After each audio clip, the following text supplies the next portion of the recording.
Hey pals, welcome to day 30 of 100 days, 100 miles on a $100 treadmill. I'm Tanya, and I've got no fat cat in the background this morning, but that's okay. He'll probably show up somewhere in the background throughout the show. So yeah, let's take a walk.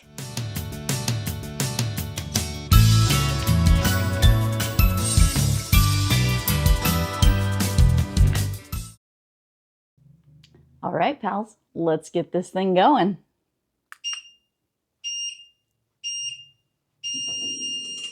Come on, everybody, here we go. And let's ramp her up.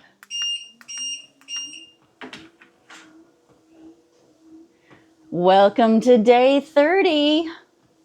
Can you believe it, guys? Oh my gosh, a month. We've been doing this for a whole month. It's kind of crazy. I feel like I repeat myself when I say that stuff, but that's kind of who I am. I hope you guys are feeling as good as I am after a month. I'm feeling pretty good now when I look back at the previous videos that I've done, because I can tell that I am walking faster, talking easier. I mean, I'm getting far more used to just talking to the camera. For one thing, I'm a lot less nervous. And there's somebody at my door, so hold on.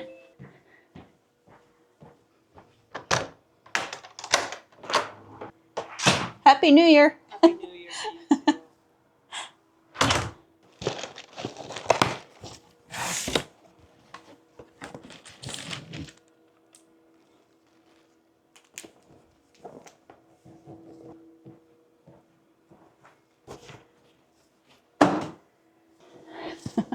All right, well, that was my next door neighbor with an Amazon package that had got delivered to the wrong house. So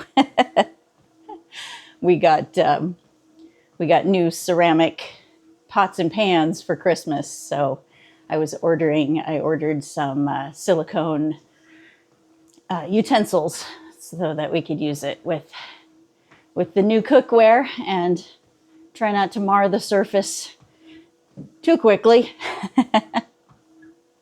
So, hooray! Yeah, so one of the things that I wanted to talk to you guys about today is how to link that Costco ticket to your Disney app and to make your reservations. I'm just going to show you screenshots. I'm not going to take you through live like I usually do on the side with my phone, because there's a lot of information that I don't want to share.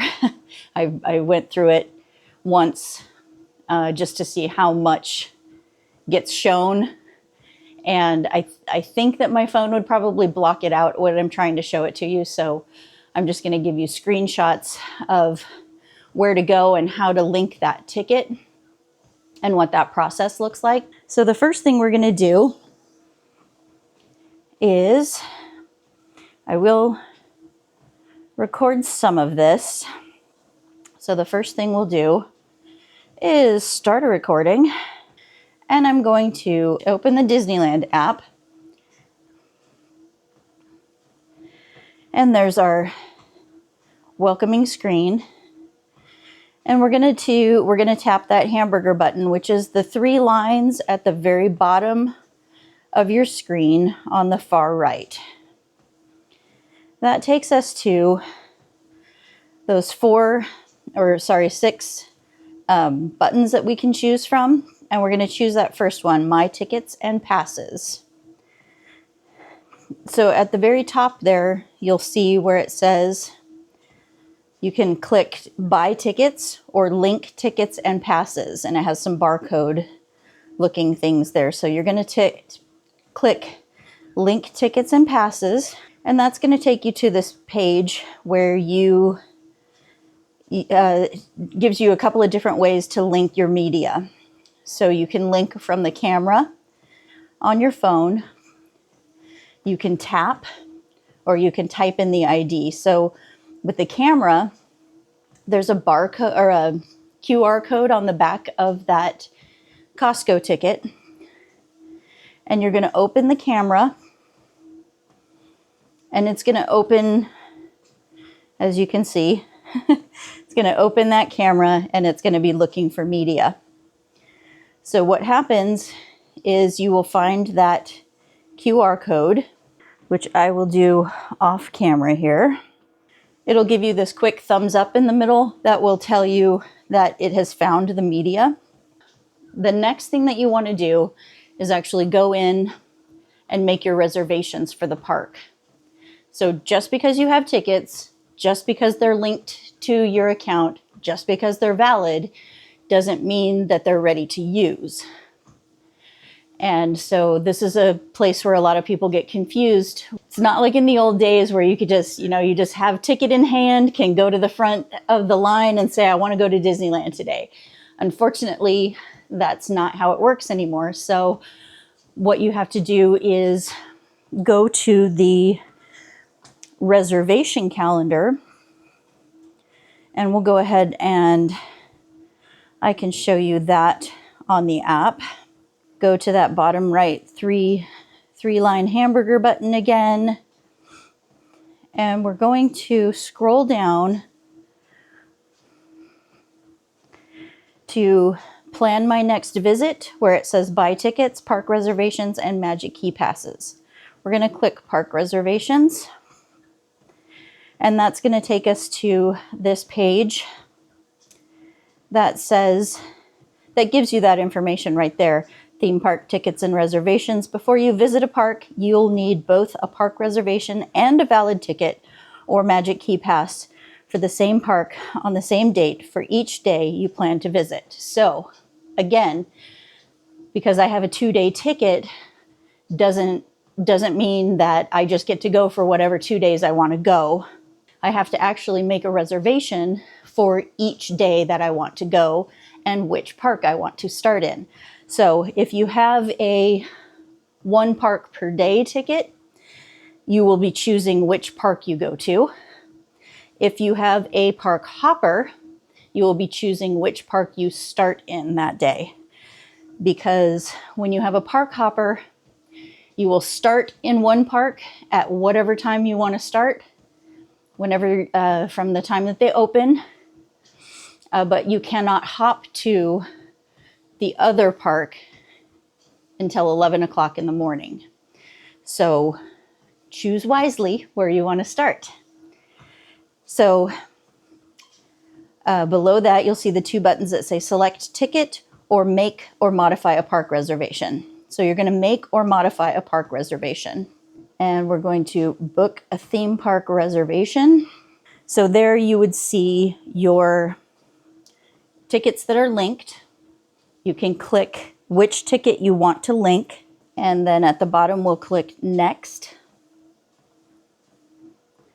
And that'll take us to another spot that I can record for you. So that takes us to the page where we can select a date. So it'll show us this calendar. So that's what's available for January. The little legend here at the top will show you that the Mickey wheel and the castle means that either park is available. If it's just the castle, only Disneyland is available. If it's just the magic wheel, then or the fun wheel, then only Disney California Adventure is available. So you'll see that in January, both parks are available all days. Both parks are available all days in February. We're going in March, so we're just gonna try to keep going here. And all parks are available in March.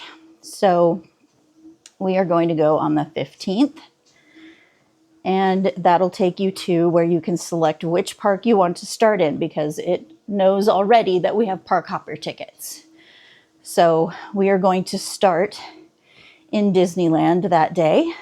You will have to agree to the terms and conditions and confirm. That'll take you to a page where your theme park reservation is confirmed. It'll give you a confirmation number, and then it'll give you a spot where you can make another reservation. So you need to make a reservation for each day that you plan on being in the park, and for each person that holds a ticket. So we're going to make another reservation. And we're also going to go on March 17th, and we're going to start in DCA that day. So now we have made a reservation for both of those tickets and for which days that we're starting, or which days we're starting where.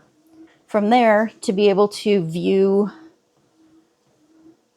who you have linked, whose tickets you have linked to your app, we will go back to that, the hamburger button and my tickets and passes.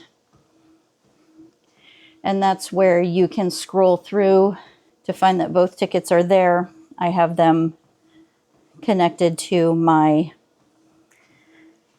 account,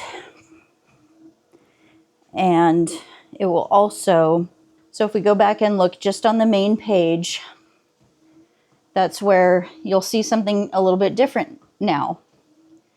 It says to me, I have an upcoming park reservation on March 15th. What does my day look like on March 15th?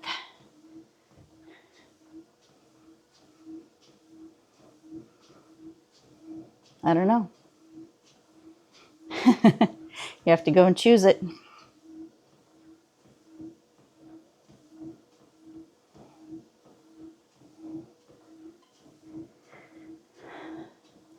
All right, so if I choose that day, it gives me that information. I am good to go. I have 2 guests for the Disneyland Park on March 15th. So that's how that works. Hopefully I can edit that all together to make a little bit of sense for you guys. And yeah, so let's go ahead, and also I've got some stuff for you to look at with the new ears we're going to work on. So let's look at that footage. Okay, so we're going to do some work on the red ears so that we have these ready in time for Valentine's Day. So let's go ahead and get started with clipping off the tags, and yeah, just get started with clipping off the tags.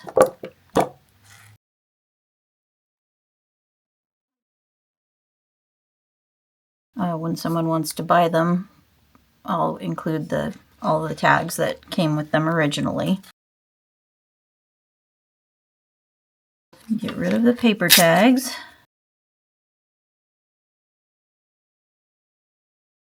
I guess we could just kind of wait and open the seam and get rid of all of those at the same time, but again, I'll set those aside, and those will be included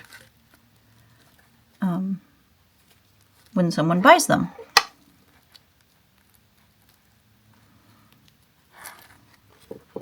All right, so that first thing we're going to do is look for a good place to get started with a thread, and I'm going to snip just right in between so that I'm not getting the fabric. I'm only getting, I think you can probably see, I'm getting the thread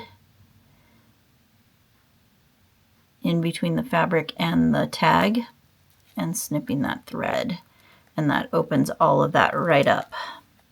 Makes it very easy to see more of the thread.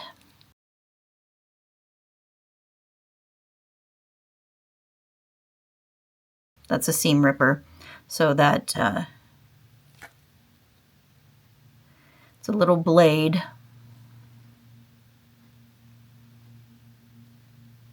and a point. So the point is is a little sharp, but it's mostly dull. And then this part has a little ball on the end of it so that it doesn't catch anything. And then the middle part is like a little razor. And so what it does is it gets in between, the picker helps you get in between the two pieces of fabric. And if you can't, like this, if you can't pull it out, what you do is you push this up towards that thread and the razor picks it and cuts it. What I try to do is not cut the thread,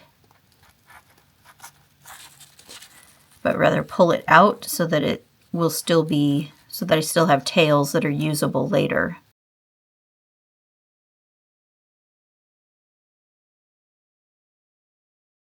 The tags were all sewn together before they got sewn into the ears.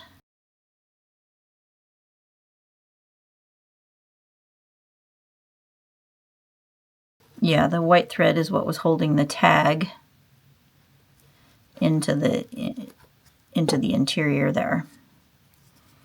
So now we've got the tags free. I was thinking of possibly cutting these down and sewing them back on just to the interior.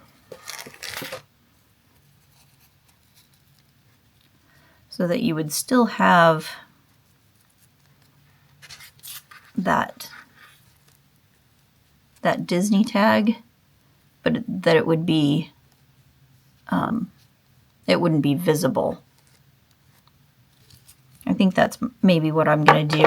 It was also suggested maybe I just push the tag to the inside and sew it into the interior.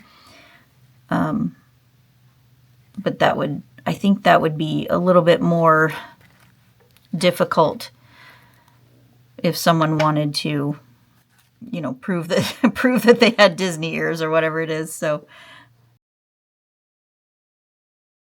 and we'll go ahead and remove this bow today as well, and then I'll tell you a little bit about what my thoughts are for what I'm going to do with these, because I don't like it. And it's glued on just like the veil was on the Haunted Mansion ears.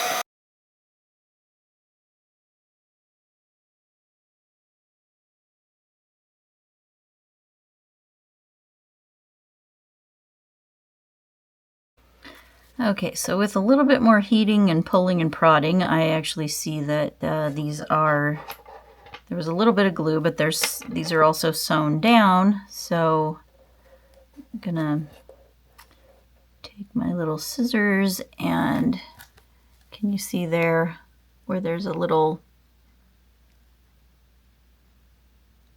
thread that I'm gonna go ahead and snip. And there we go. Just that easy. So sometimes I make it a lot harder on myself than I have to, but yeah, so there we have the ears without the bow. I love the hidden Mickeys in here. They're just so cute. All right, so what I think I'm going to do is actually take you guys along on a journey for, I've talked before about how I do felt patches, and I think what I'm going to do for this is we're going to create a smaller bow for the center with hearts on it.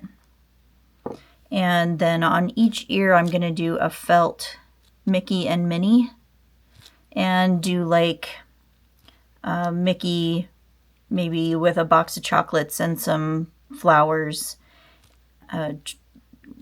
trying to give them to Minnie on the other side, who's maybe in kind of a little shy pose.